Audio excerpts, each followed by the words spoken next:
You're probably here right now because somebody told you that you need to journal for whatever reason. Or maybe you just decided that you wanted to try journaling again because it hasn't worked for you in the past. Today, I want to talk about three different things that maybe you've done wrong when it comes to journaling that made it ineffective. And if we can just correct these three simple things, I think your journaling experience is going to be a lot better than it was the last time. So let's go ahead and get started. Let's talk about your mindset. So, if you are going into journaling with the mindset that it doesn't work, it hasn't worked, it's a waste of time, it's pointless, if you are already going into it with a negative mindset, you're already setting yourself up for failure. And the reason is because it's like anything in life, you kind of get out of life what you put into it. So there's this idea of the secret that whatever you put out into the universe, whether it's positive thoughts, negative thoughts, or whatever, you're going to receive that back. So if you are already thinking it's going to be a bad experience, that's the experience that you're going to have. So if you have had a negative experience journaling in the past, try to look at it with a clean slate. Think more about the reason why you're doing it and the benefits that you're going to get out of it. And a couple of the other tips that I'm going to be talking about in the video are probably going to help with that because then you'll be able to get more clarity and understanding of just how much journaling can and does help. But just don't go into it with that wrong mindset, that negative thinking that, oh, this has never worked for me. This is not going to work. This is ridiculous. Why am I wasting my time with this? Now, with that being said, let's talk about the second mistake. And this was a mistake that I made for so many years, and it's that you make journaling your own thing.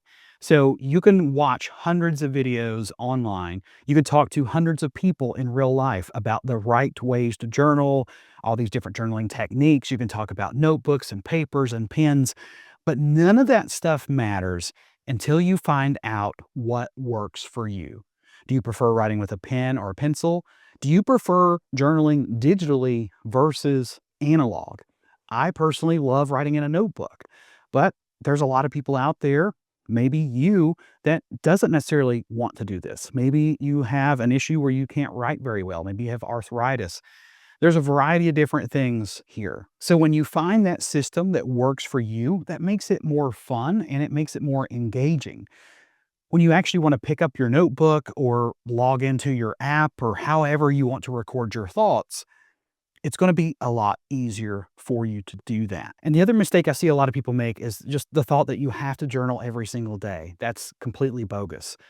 There are types of journaling that I do every single day, but they're very minuscule. They take 1 to 2 minutes. I definitely journal in my work notebook every day to write notes and keep up with tasks and things. So, I mean, that's a little different. But as far as just sitting there and writing like a Dear Diary entry, you don't have to do that every day.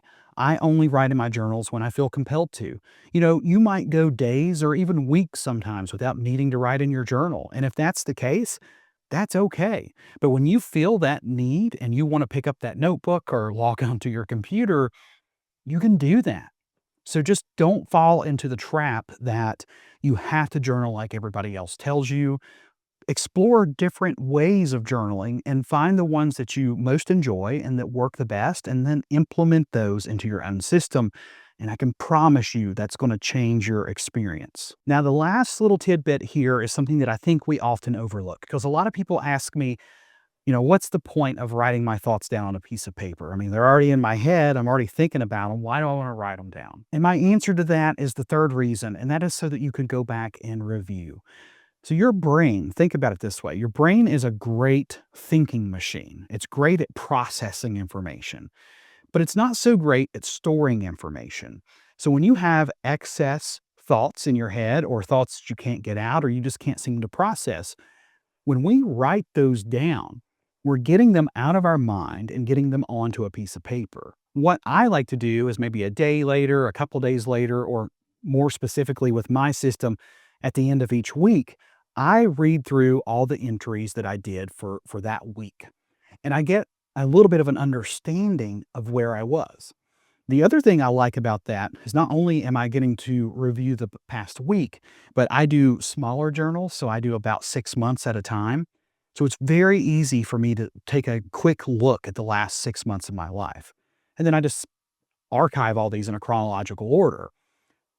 What has helped me so much from going back and reviewing and processing my thoughts is just being able to find connections and find areas of consistency. Like when I felt bad, it was due to this. And then I'm able to become aware of those things and work on those things.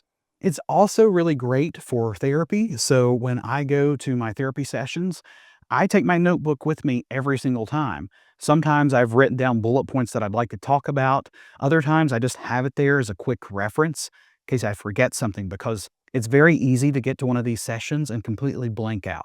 You could be having the worst week of your entire life, but the moment that session hits, you forget everything that's going wrong and you're just like, I don't know what to talk about. But if you've written it down, that gives you a starting point. That gives you references to what's going on.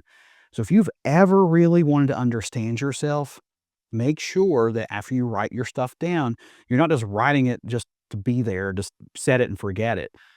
It's not like the old rotisserie ovens from back in the day. You need to go back and review your journals so that you're getting the most out of them. But if you tried journaling in the past and it didn't work, give these 3 tips a chance, because I think these 3 things, if you're only missing one or if you're missing all 3, changing that can change everything. But no matter where you are in your journey right now, I wish you the most success. And as always, be sure to create something new today.